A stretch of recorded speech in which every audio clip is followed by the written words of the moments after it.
ចំបាប៉ោយប៉ែតទូចតនបងអើយរៀមបានជួបហើយបើឲ្យអាណិតបងអ្នកចំងាយមកពីឆ្ងាយពិតពេលយប់ងងឹតសូមជ្រកផ្ទះមុំបើអូ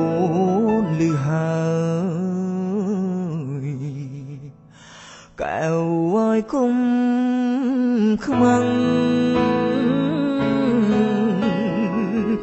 យប់ងងឹតណាស់បងដាច់ចិត្តសុំ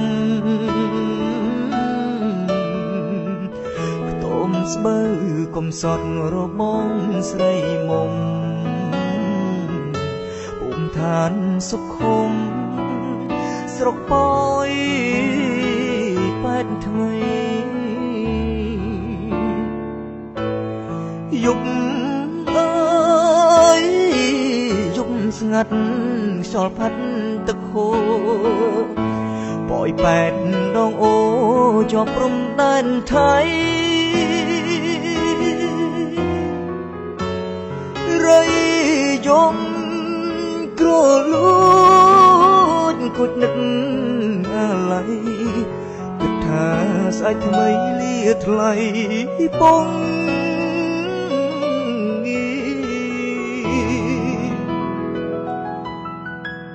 មានតែចម្រៀងច្រៀងបញ្ចាំចិត្តសូមផ្ញើជីវិតស្រស់ស្រីស្នេហាពេលភ្លឺថ្ងៃឆាប់បងលាជីវ៉ាសូមព្រេងវាសនាបងបានជួបស្រី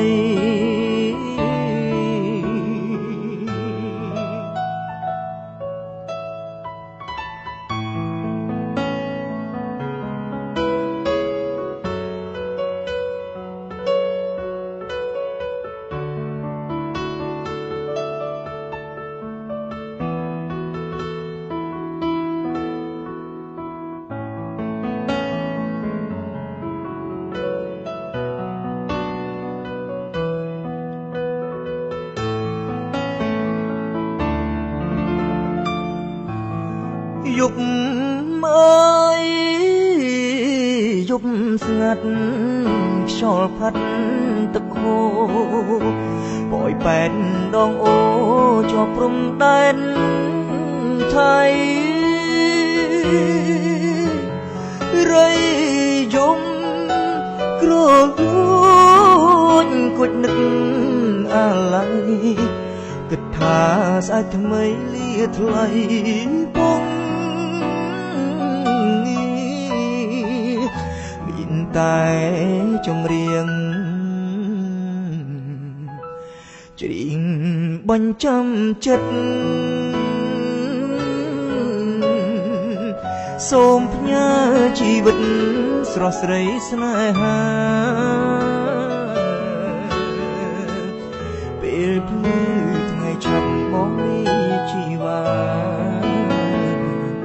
សូមព្រេងវាសនាបងបានជួបស្រី